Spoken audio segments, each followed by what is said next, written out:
What do we sacrifice and gain when we chase our own dreams? Welcome to Voice Notes Suck with Jay and Dave.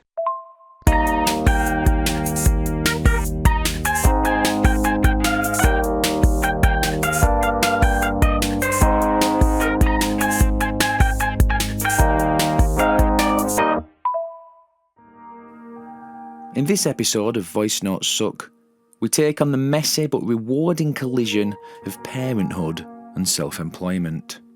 We share the realities of building a career around family life, reflect on balance from the outside looking in, and explore the wins, the struggles, and whether you can ever truly switch off when your home is also your office. Dave, it's Series 3, it's the end of Series 3, it's Episode 8. This is our last episode in the series, working 8 till 12. All about parenthood and self-employment. Two words that when you combine them, the whole universe collapses. Because I often wonder how it's physically possible.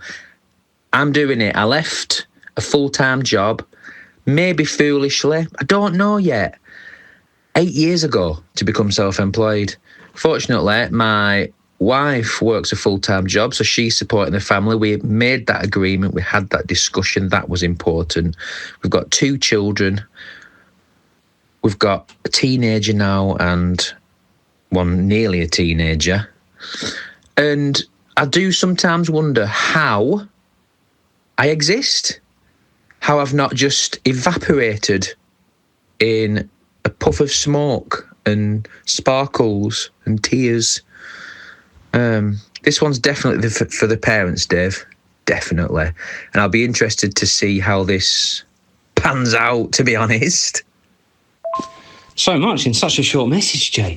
It's the end of Series 3. That's really, really exciting. I can't believe we're here. Yeah. Oh, and we need to remember to talk about Series 4 before the end of this episode. Only briefly, and probably at the end. But we do need to talk about Series 4.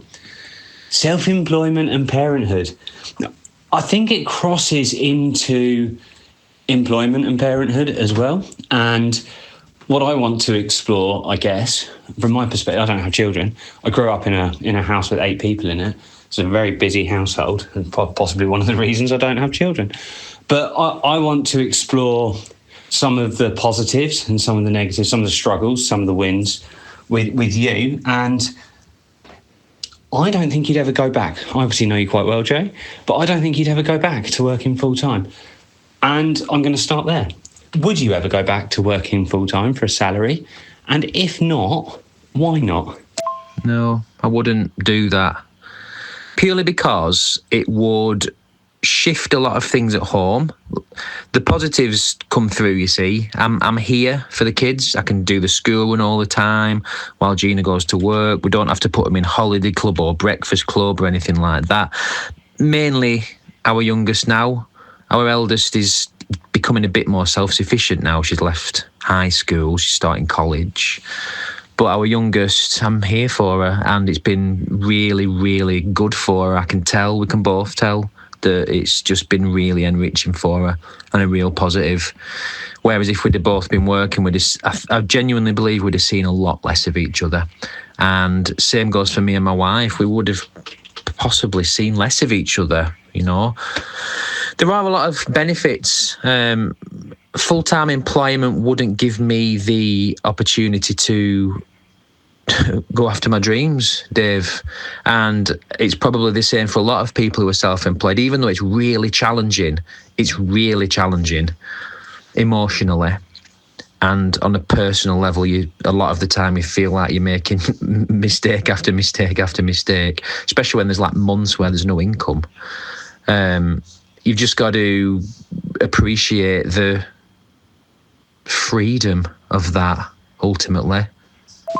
I think the first thing I want to say, Jay, is I'm grateful you get that family time with your children and your wife. And I can categorically tell you that you wouldn't have that time with your wife, because everything that you currently get done during the day would have to be split responsibilities between you and your wife during your time off if you were full-time employed. So, yeah, you do get more time with all of your family, and that's a wonderful thing, and that offers a lot of benefits.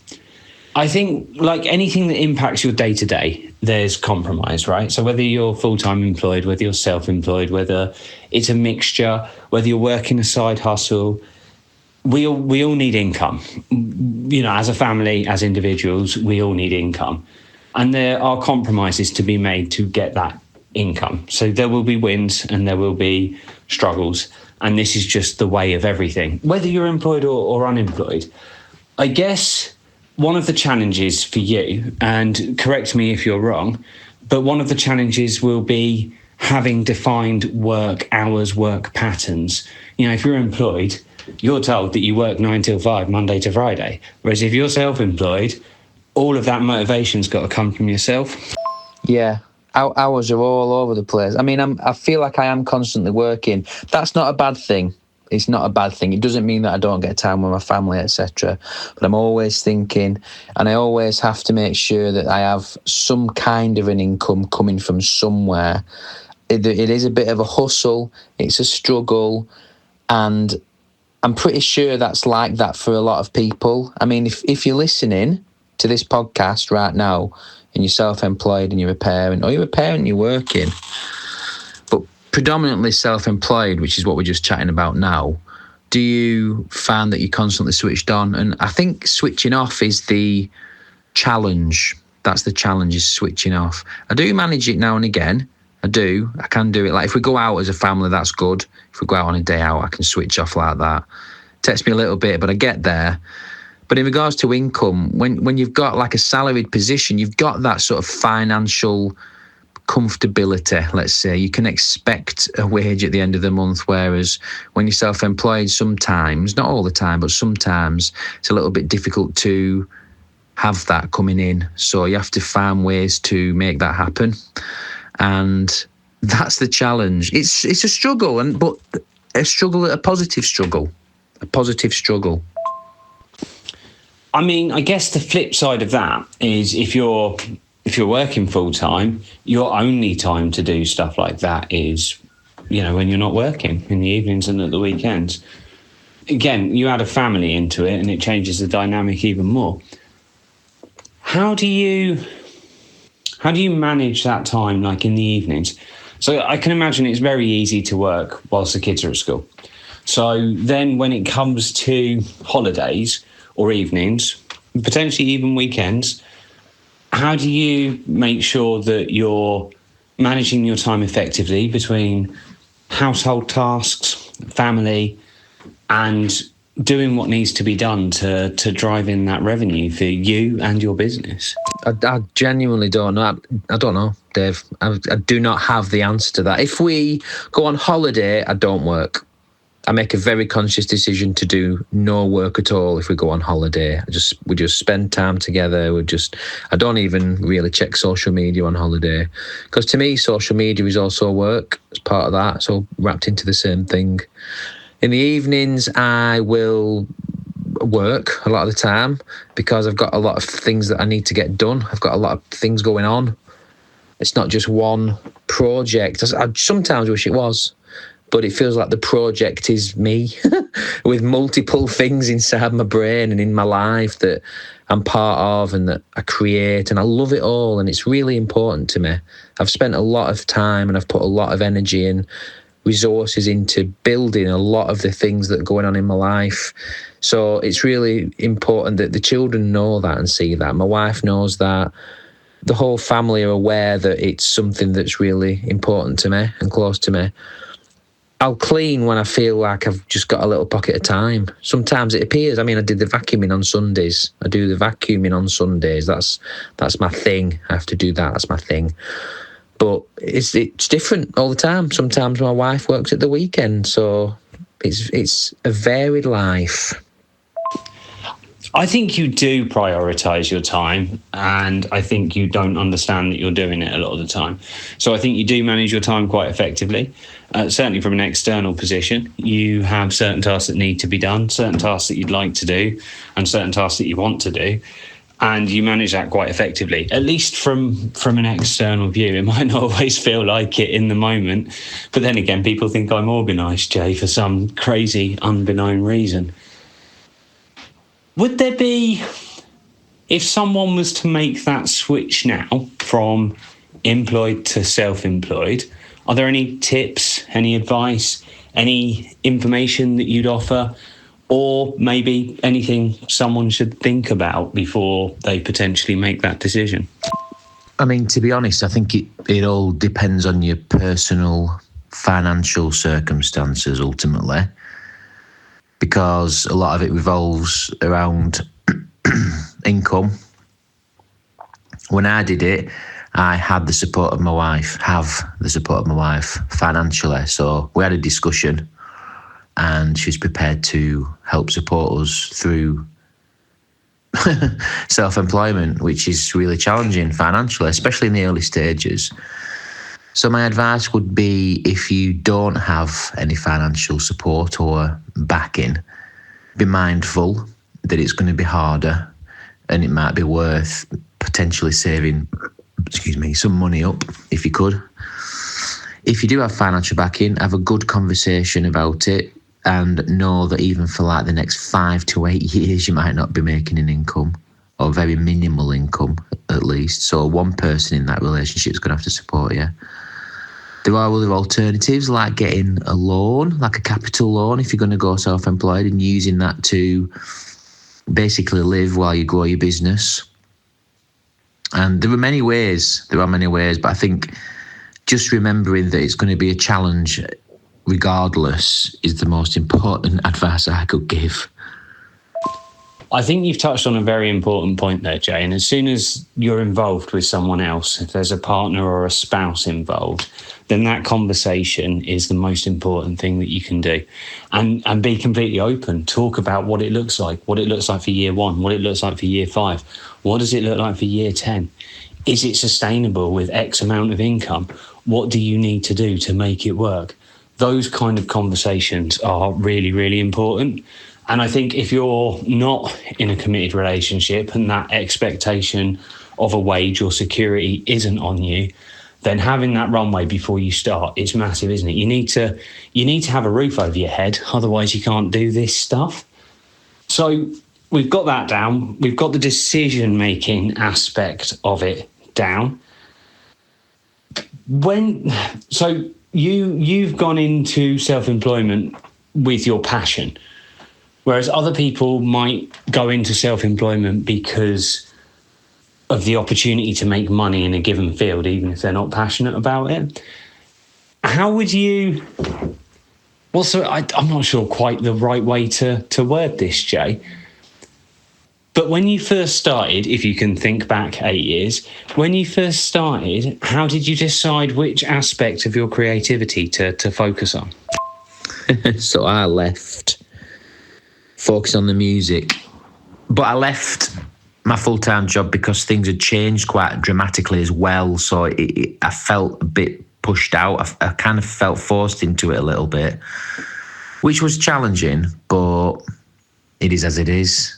And so I left making music for bereaved families, which I kind of started that while I was working in full-time employment as well. Bit naughty, but I did.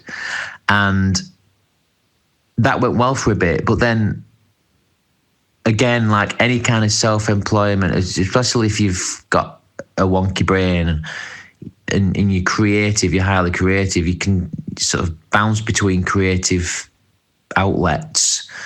And that's what happened with me. And I eventually landed on illustration, but that ended up tying lots of things together. Like with the scribbles, which is the reason I'm self-employed now, the scribbles, it allows me to use all those creative skills and combine them into one thing. It's not like that for everyone. I know that. I know someone may have one skill that they want to focus on, a niche, and that's good.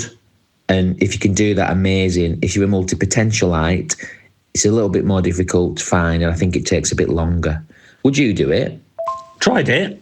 Nearly bought a cafe when I was younger, and I was gardening, ground working during COVID for a bit, and I enjoyed it and I really liked it, but there was a couple of hurdles in my way. The rising cost of goods meant that I quoted for a couple of jobs that I basically earned very little money on, and I wasn't comfortable enough to put my prices up for gardening as a novice gardener, which meant that I couldn't justify my costs, my travel, all of those things, tools, etc., etc. So, and then on top of that, I got distracted by this space, by the digital space, by things like the Squibbles and a load of other stuff. So yes and no, I guess, is the answer. I guess I'm too distracted by shiny things, but if the right opportunity came up again, I would jump on it. But the right opportunity is now digitally based. It's now podcast based. It's now taking the Squibbles forward, or something else that we're working on or doing or I'm involved in. So yes and no is the answer to that, Jay. I wish I could be more definitive. So I think my question there then is, how do you actually balance full-time employment with those other things? What do you see happening in, say, a few years? Do you think that you'll be on the same trajectory, or is it too unpredictable for that? Balance is an interesting one. I mean, I'm lucky, unlucky. It depends how you look at it. I don't have a family, so I don't have to spend my time outside full-time work doing anything other than looking after myself. I also don't have anyone to share the load with, but that's another topic for another time. There are challenges and benefits to all of these things. I don't know what the future looks like. I just know that I am willing to invest my time in the potential that future could be. And the reason I'm willing to invest my time in the potential that future could be is because I see it adding value. It adds value to me today to be involved in those things, but it's also adding value to external people, to third parties, to interested parties, to people who care. We're bringing value through the Squibbles, through this, through Action, through the spaces I do. That value is enough for me to invest my time in it for now. And corporate life taught me a lot, Jay. I spent nearly a decade of my career working towards promotions, working towards a future that got ripped away from me, that wasn't my choice. And I'm okay with it now, but that taught me some lessons about being okay with doing things for the sake of doing them, for the potential, but not expecting the potential. I hope that all makes sense. It does make sense. You do talk about doing things because you have to. Like, sometimes you have to do things you don't like because it helps get the job done or whatever. But is that true? Or is that just an experience thing? Is it true for everyone? It'd be nice to know. I'd like to see if there's someone who's successful, in inverted commas, or financially secure, in inverted commas, who does things they don't want to do. Because I bet there's people out there who don't do those things and live a happy life. It's interesting, Jay. I think everyone does stuff they don't enjoy. Like, does anyone enjoy food shopping? And like, by financially secure, do you mean doesn't have to worry about money at all in any way, shape or form? Because then they're employing chefs and staff to do all of this stuff. And they probably don't want to be paying that money. But paying that money is a compromise they're willing to make because it means they don't have to do the tasks they don't enjoy doing. So, yeah, I don't know. That's a conundrum. I don't know. I think most people, if not all people, will have to do things they don't enjoy doing. And I think that's important. I think it adds value. I think it makes you cherish the things you do enjoy doing a lot more. And for me specifically, there's work tasks that need to be completed for various things that just need to be done, both in this world and in my real job. And separate to that, in my home life, if I don't do the household chores don't get done. There's no passing the buck. There's no support. There's no one else to help me do that. I have to do them. And that's okay. I don't have a problem with it, but it's one of those compromises that I was talking about that I've accepted. I mean, technically, you could pay someone to do those chores for you on a daily basis if you could afford it. Could you not do that? You could get a chef if you could afford it. So you wouldn't need to cook if you don't like cooking. In regards to your comment about food shopping, I actually really like food shopping. It makes me feel really grateful, and it lets me see what we can buy for the kids for the food and what meals we can have and all that sort of stuff. Although I have to say, I would very much like a chef. I think that'd be well good. I think there's more enjoyment in those things if you've got someone else to do it for. So I think I'd enjoy food shopping a bit more if I was doing it for a family. I know I'd enjoy cooking a hell of a lot more. I love cooking. I just don't enjoy cooking for myself. It's a difficult balance. I want to cook because it's a social experience as much as cooking because I enjoy the process and the experimentation and the creativity. I do want to come back to the title of this episode, though. It is working 8 till 12 or 7 till 11, 16 hours a day, basically, because you're working, you're self-employed, you're working from home, you've got a family. It just doesn't stop. I know for a lot of people who work from home, there is an expectation on them to be more involved with some of the household tasks.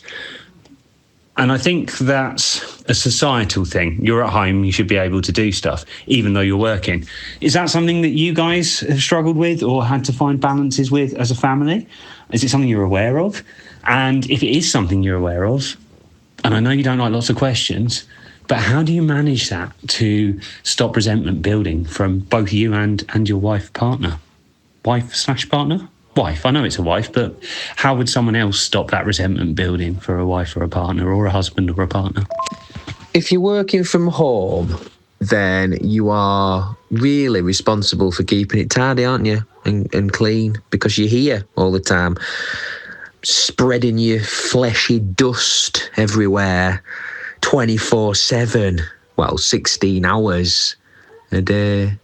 So I think sometimes there are certain expectations, but they're reasonable, really, because you're here. It's all, if you were in a workspace, in a workplace, usually there'd be a cleaner employed, but you'd still want to keep your workspace tidy at the very least. You'd probably even wipe your surfaces down if you're not, a scrubby, getting your sandwich all in your keyboard kind of person. When it comes to other things, like the expectations of the children, that's the challenge, because they think because I'm here, I'm constantly available. And that's not always the case. It's hard to lay down the law there as well, because there's a conflict. Because I think I'm in a privileged position to be at home. And if my children are here, then I'm also in a nice opportunity to spend time with my children, which is something you should never miss in life. Yes, I can understand all of that. I don't think I was thinking about looking after yourself and your own space, though.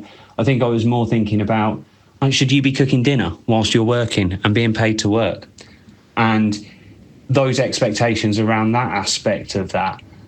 So I think there's some challenges there, and I think good communication, I don't know if I'm repeating myself now, but I think good communication is really, really important.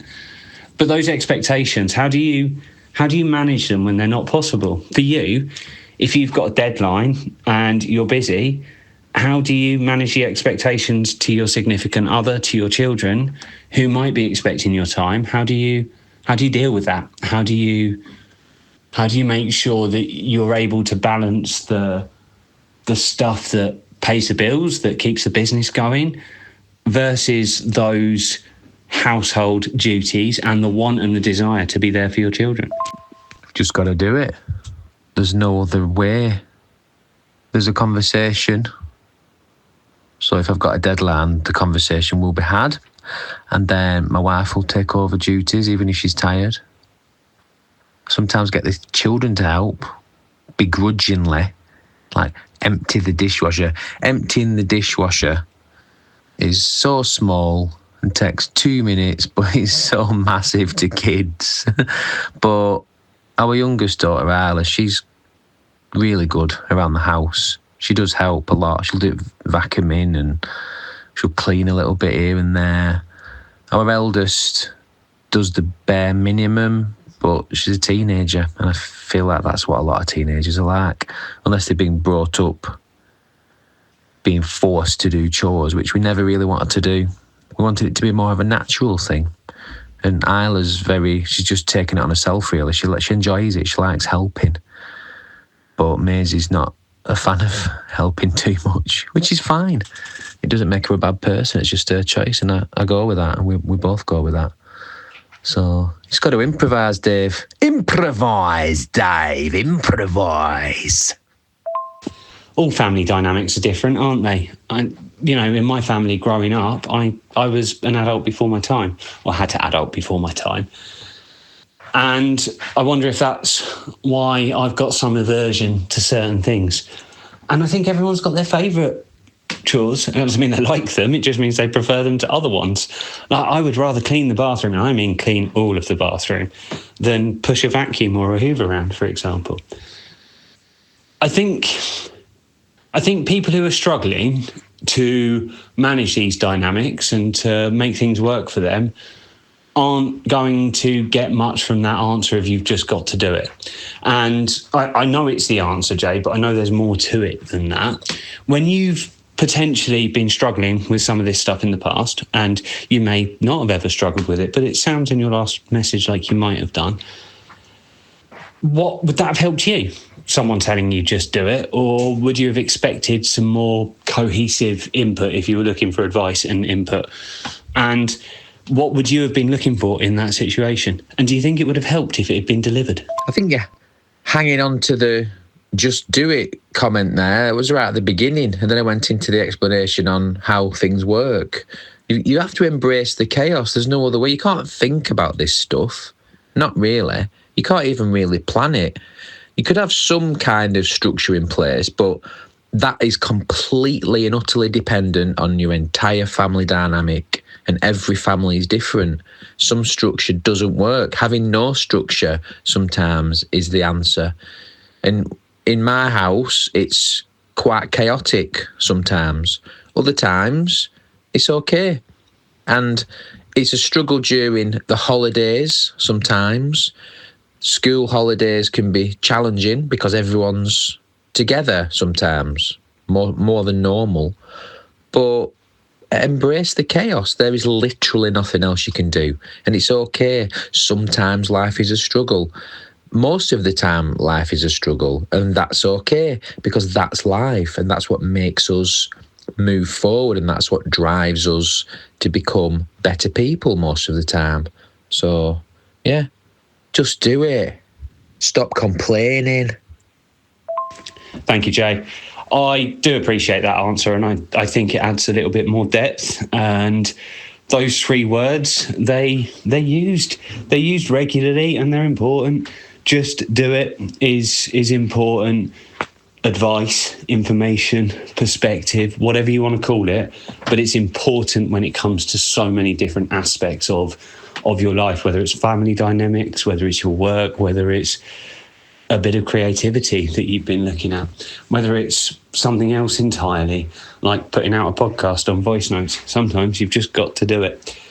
I appreciate you, Jay. I need to go away and get a summary for this episode because we are close to the end. And the other thing I need to do is stop asking questions at the end of episodes. Maybe some of our early 5-minute episodes, if we continue to look down that route, should be going into all of the questions I asked in the final 2 or 3 voice notes of an episode. Anyway, summary. I shall get that done soon, and we'll be able to wrap up Series 3, which is exciting. That is very exciting, Dave. As if we got to the end of this one as well. Time just disappears, doesn't it, when you're doing these things? I'm looking forward to hearing the summary, and I really appreciate you, Dave, and I'm grateful for your insights, and I'm grateful for you inspiring my own insights too, because sometimes you don't sit down and think about these things. You just get on with it, don't you? So it's nice to use the word sometimes over and over again in a voice note sometimes. So there you go. Your turn now, isn't it? Your turn. And that's not a question. It's a command. Well, I appreciate you, Jay, and I'm grateful for you too. I think the opportunity to reflect on things that are important to us is something that we're both passionate about and something that this podcast offers. However, before I get too distracted, Series 3 is a wrap, or it will be once I've got this summary done. In this episode, we talk about parenthood and self-employment. It sounds like freedom, but is it really? During the conversation, we reflect on the wins and struggles of working for yourself whilst raising a family. We talk about switching off when work never really ends, how household responsibilities shift dependent on your work setup, and the constant hustle of chasing income. From financial compromise to family dynamics, we dig into what balance looks like and whether it's ever truly achievable. At its heart, this episode is about embracing the chaos. Sometimes you plan, sometimes you improvise, but most of the time, you just do it. That's the close of Series 3. But don't worry, we're already working on Series 4, where we're going to dive into emotions, from competition and anxiety to grief, chronic pain, and the ways we stay resilient in the digital age. Don't forget, you can now subscribe to our Substack for extra content, behind-the-scenes notes, and ways to join the conversation. The link's in the description. Thank you for listening to Series 3 of Voice Notes Suck. We really appreciate it. Please take a moment to follow or subscribe, like and share. That makes a massive difference. And feel free to continue the conversation in the comments. Jay's been Jay, I've been Dave, and we'll see you next time for Series 4 of Voice Notes Suck. You've been listening to Voice Notes Suck with Jay and Dave.